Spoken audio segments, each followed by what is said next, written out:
Beijing में चीन के साथ अहम डील की है। इस डील से अमेरिका तनाव में है और भारत के सामने भी नई चुनौती खड़ी हो गई है। पुतिन और जिनपिंग के बीच क्या डील हुई और उस डील के बाद प्रधानमंत्री नरेंद्र मोदी क्या करेंगे? नाज़रीन ग्रामी, खोजी टीवी आपको पहले दिन से बता रहा है कि यूक्रेन का तनाज़ा तीसरी आलमी जंग में बदल सकता है और इसके पूरे इम्कानात हैं। हर आने वाले दिन अमेरिका और रूस तेजी से जंग के नजदीक तर होते जा रहे हैं। लफ्जी जंग शिद्दत इख्तियार करती जा रही है। आलमी सतह पर सफबंदियां शुरू हो चुकी हैं। यूक्रेन से मुतल्लिक पिछली वीडियो में हमने आपको बताया था कि भारत की भी इस तनाज़े में एंट्री हो चुकी है और अब ताज़ा तरीन सूरत हाल ये है कि चीन भी एक तरह से अमलन इस सारे किस्से में कूद पड़ा है। हालांकि चीन का ये मिजाज नहीं है, क्योंकि चीनी क़यादत की पॉलिसी है कि बस मुआशी मैदान में तरक्की करनी है और अपनी तिजारत जारी रखनी है। यही वजह है कि इंडिया और चीन के आए रोज तनाज़ात खड़े होते रहते हैं, लेकिन सबसे ज्यादा चीन की तिजारत का हुज्जम भी इंडिया के साथ ही है। वजह यही है कि चीन जंगी मामलात और मुआशी मामलात को अलग अलग रखता है। अब इस सारी सूरत हाल में चीन की एंट्री से समझें कि रूस को बहुत सहारा मिला है और अब व्लादिमीर पुतिन की बॉडी लैंग्वेज ही तब्दील हो गई है। बीजिंग की जानिब से जारी किए गए बयान में वैसे तो अमेरिका और रूस दोनों फरीकों पर जोर दिया गया है कि वो कशीदगी कम करें, लेकिन दरअसल चीन ने अमेरिका को पैगाम दिया है कि हर जगह अपनी टांग अड़ाने की पॉलिसी वाशिंगटन को हर सूरत तब्दील करना होगी। चीन फ्रीकैन को पुरसकून रहने और सर जंग की जहनीत खत्म करने पर जोर दे रहा है। साथ ही वाजे कर रहा है कि वो मास्को के खदशात की हिमायत करता है। चीन के बयान ने वाजे कर दिया है कि वो यूक्रेन के तनाज़े पर अपने देरीना इत्तेहादी और साबिक कम्युनिस्ट कामरेड रूस के साथ खड़ा है। इस बयान ने अमेरिका की जानिब से रूस पर मुमकिन पाबंदियों के ऐलान को भी जूते की नोक पर रख दिया है। अब यहाँ ये सवाल जहनों में सर उठाता है कि चीन जो कभी भी किसी भी मुल्क के तनाज़ात में उलझने से गुरेज करता है, आखिर रूस का साथ क्यों देने पर आमादा है? चीन क्यों अमेरिका से बिगाड़ना चाहता है? क्या रूस की हिमायत करके चीन अमेरिका को कोई पैगाम देना चाहता है? इन तमाम पॉइंट्स पर हमारी डिस्कशन चलती रहेगी, लेकिन इससे पहले आपसे गुजारिश है कि अगर आप इस चैनल पर नए हैं और अभी तक आपने खोजी टीवी को सब्सक्राइब नहीं किया तो जल्दी से हमारे चैनल को सब्सक्राइब करके साथ मौजूद घंटी के बटन को जरूर दबा दें, ताकि इसी तरह हर लम्हा बदलती सूरत हाल से आप लम्हा ब लम्हा बाखबर रह सके। तो आइए चलकर मौजू का बाकायदा आगाज करते हैं। नाज़रीन ग्रामी, गुज़श्ता हफ्ते चीन के वज़ीर ख़ारजा वांग ज़ी ने रूस के सिक्योरिटी खदशात को जायज़ करार देते हुए कहा था कि इन्हें संजीदगी से लिया जाना चाहिए। 2 रोज पहले अक़वाम मुत्तहिदा में चीन के सफ़ीर ने मजीद कहा कि चीन अमेरिका के इन दावों से बिल्कुल मुत्तफ़िक नहीं है कि रूस बैनुल अक़वामी अमन के लिए खतरा है। उन्होंने अक़वाम मुत्तहिदा की सलामती कौंसिल का इजलास बुलाने पर भी अमेरिका को तनकीद का निशाना बनाया और इसे मेगाफोन डिप्लोमेसी से तशबीह दी, जो बकौल इनके मुज़ाकरात के लिए साजगार नहीं थी। इस बहरान में सिफारती अंदाज में बात करते हुए चीन का सरकारी मौक़िफ़ मोहतात और पेचीदा रहा और इसने रूस के अस्करी ताकत के हकीकी इस्तेमाल की हिमायत से गुरेज किया। लेकिन अब हम देखते हैं कि चीन खुल्लम खुल्ला रूस की हिमायत करने के लिए मैदान में कूद पड़ा है। यही वजह है कि चीनी मीडिया, जो किसी भी मुल्क के खिलाफ प्रोपेगेंडा नहीं करता, इसमें भी अमेरिका और मगरिब पर यूक्रेन को लेकर कड़ी तनकीद की जा रही है। चीनी सरकारी न्यूज एजेंसी की एक रिपोर्ट में कहा गया है कि अमेरिका अपने मुल्क से तवज्जो हटाने और यूरोप पर अपने असर व रसूख को बहाल करने की कोशिश कर रहा है। इसी न्यूज एजेंसी ने यूक्रेन के बहरान को मगरिब की नाकामियों की एक मिसाल कहा है। एक आर्टिकल में कहा गया कि अमेरिका की ज़ेरे क़यादत नेटो अफवाज रूस और चीन जैसे दूसरे ममालिक का अपनी सरजमीन के दिफा और खुद मुख्तारी के हक का एहतराम करने से इनकार कर रही हैं। दरअसल रूस की हिमायत करके चीन ने एक तीर से 2 शिकार किए हैं। एक तो चीन ने अमेरिका को बता दिया कि रूस तन्हा नहीं है, अगर अमेरिका ने गलती की तो इसे हर सूरत खमियाजा भुगतना पड़ेगा। और दूसरा, चीन ने ताइवान के मसले को भी दबाने की कोशिश की है, क्योंकि अक्सर व बेशतर अमेरिका की जानिब से ताइवान का मामला भी उछाला जाता रहा है, लेकिन चीन हमेशा से वन चाइना पॉलिसी की बात करता है। चीनी अखबार ग्लोबल टाइम्स ने दावा किया है कि चीन और रूस के दरमियान पुराने और करीबी ताल्लुकात आलमी निजाम की हिफाजत की आखिरी ढाल है।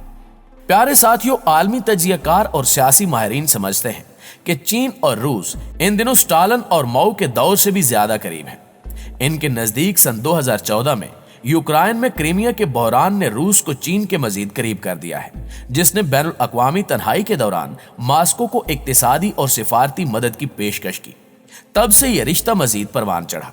चीन बरसों से रूस का सबसे बड़ा तिजारती शराकत दार रहा है और ये दो तरफा तिजारत गुज़श्ता साल यानी 2021 में 147 अरब डॉलर की नई बुलंद तरीन सतह पर पहुंच गई है। दोनों ममालिक ने मुश्तरका फौजी मशकों को तेज करते हुए गुज़श्ता साल करीबी फौजी ताल्लुकात के लिए एक रोड मैप पर भी दस्तखत किए थे। अहम बात यह है कि इस वक्त रूस और चीन दोनों ममालिक के मगरिब के साथ ताल्लुकात खासे कशीदा हैं। एक वजह यह भी है कि बीजिंग और मास्को का अमेरिका और यूरोप को पीछे धकेलने और बैनुल अक़वामी सियासत में अपने लिए एक बड़ा किरदार हासिल करने का मुश्तरका मुफाद है। अगर यूक्रेन का तनाज़ा शिद्दत इख्तियार कर गया और अमेरिका ने रूस पर पाबंदियां लगा दी तो यकीनी तौर पर चीन मैदान में आएगा, जैसे वो पहले भी रूस की मदद कर चुका है। इसमें मुतबादिल अदायगी के निज़ाम की फ्राहमी, रूसी बैंकों और फर्मों के लिए कर्जे, रूसी तेल की मजीद खरीदारी या अमरीकी बरामदी कंट्रोल को यकसर मुस्तरद करना भी शामिल हो सकता है। अब अगर हम इस सवाल पर आएं कि क्या वाकई चीन रूस और अमेरिका की जंग चाहता है, तो इसका जवाब यकीनी तौर पर नहीं में होगा, क्योंकि चीन की हमेशा से यही पॉलिसी रही है कि वो हर मुमकिन कोशिश करता है कि मामला बातचीत से हल हो जाए, क्योंकि जंग किसी के भी मुफाद में नहीं होती। वैसे भी जंग शुरू करना तो आपके इख्तियार में होता है, लेकिन इसे रोकना किसी के बस में नहीं रहता। और अब दुनिया में कई ममालिक न्यूक्लियर पावर्स हैं, तो ऐसी सूरत हाल में अगर जंग छिड़ी तो यकीनी तौर पर वो रिवायती हथियारों से नहीं लड़ी जाएगी, और गैर रिवायती या जौहरी हथियार इस दुनिया में जो क़यामत ढाएंगे वो सिर्फ सोचकर ही रोंगटे खड़े हो जाते हैं। वैसे भी रूस की हिमायत की चीन को एक अहम माली कीमत अदा करना पड़ेगी, इसलिए माहिरीन का मानना है कि फिलहाल चीन की जानिब से मास्को की हिमायत सिर्फ बयानबाजी तक ही महदूद रहेगी, जो एक सस्ता सौदा है। वैसे भी इसमें कोई शक नहीं कि यूक्रेन में फौजी तनाज़े के नतीजे में अमेरिका की मुश्किल बढ़ेगी, जो बिलाशुबा चीन के लिए फायदेमंद साबित होगा।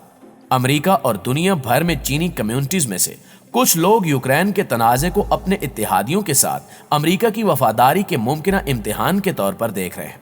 बहुत से लोग पूछ रहे हैं कि अगर रूस यूक्रेन पर हमला करता है तो क्या अमेरिका फौजी मुदाखलत करेगा, और अगर चीन एक दिन ताइवान पर दोबारा दावा करने की कोशिश करता है तो क्या अमेरिका तब भी ऐसा ही करेगा। वैसे तो वाशिंगटन सिफारती सतह पर बीजिंग की वन चाइना पॉलिसी को तस्लीम करता है, लेकिन अंदरूने खाना वो ताइवान को भी सपोर्ट करता है। अमेरिका ही ताइवान का सबसे बड़ा इत्तेहादी है। सियासी पंडितों का कहना है कि ताइवान और यूक्रेन में जोग्राफियाई और सियासी हालात बिल्कुल मुख्तलिफ हैं, क्योंकि चीन रूस नहीं है और ताइवान यूक्रेन नहीं है। दोस्तों, यूक्रेन के इशू पर एक और अहम चीज ये है कि रूसी सदर व्लादिमीर पुतिन की अमेरिका को दी गई वार्निंग काम कर गई है। रूसी सदर की जानिब से डायरेक्ट यूक्रेन और अनडायरेक्ट अमेरिका और नेटो को खबरदार किया गया था कि वो फौरी तौर पर रूस के हमसाया ममालिक से इत्तेहादी अफवाज को बेदखल कर दे, वरना रूसी फौज यूक्रेन में घुसकर ईंट से ईंट बजा देगी। और अगर इत्तेहादी अफवाज की जानिब से सरहदों पर छेड़खानी की गलती की गई तो उस मुल्क की भी खैर नहीं होगी।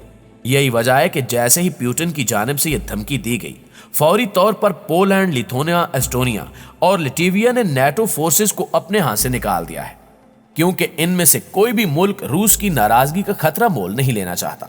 रूस की जानिब से अमेरिका पर भी यह वाजे किया गया था कि वो भी इस सारे किस्से से दूर रहे, लेकिन अभी तक अमेरिका तो मैदान में मौजूद है और दोनों आलमी ताकतों के दरमियान लफ्जी जंग भी शदीद हो चुकी है। अगर लफ्जों की यह जंग बढ़कर हकीकी जंग में तब्दील हो गई तो एशिया से ऑस्ट्रेलिया तक कोई भी मुल्क महफूज नहीं रहेगा। भड़कती आग के शोले तमाम ममालिक को अपनी लपेट में ले लेंगे। आलमी बिरादरी को कोशिशें मजीद तेज करनी चाहिए कि वो अमेरिका और रूस के दरमियान सुलगती आग को मजीद भड़काने की बजाय ठंडा करें, जबकि अमेरिका को भी जिम्मेदारी का सबूत देते हुए यूक्रेन से निकल जाना चाहिए। और अगर अमेरिका खुद वहां से नहीं निकला तो फिर इसे सिर्फ यूक्रेन ही नहीं बल्कि पता नहीं कहां से निकलना पड़ेगा। जी तो खोजी टीवी के मुअज़्ज़िज़ दोस्तों, ये है हमारी आज की वीडियो और आज की रिपोर्ट। आप दोस्तों की राय इस हवाले से क्या कहती है, कमेंट करके हमारे साथ शेयर जरूर कीजिएगा। इंशाल्लाह आपसे मुलाकात होती है अगली वीडियो में। तब तक अपना और अपने प्यारों का ढेर सारा ख्याल रखिए। अल्लाह निगहबान।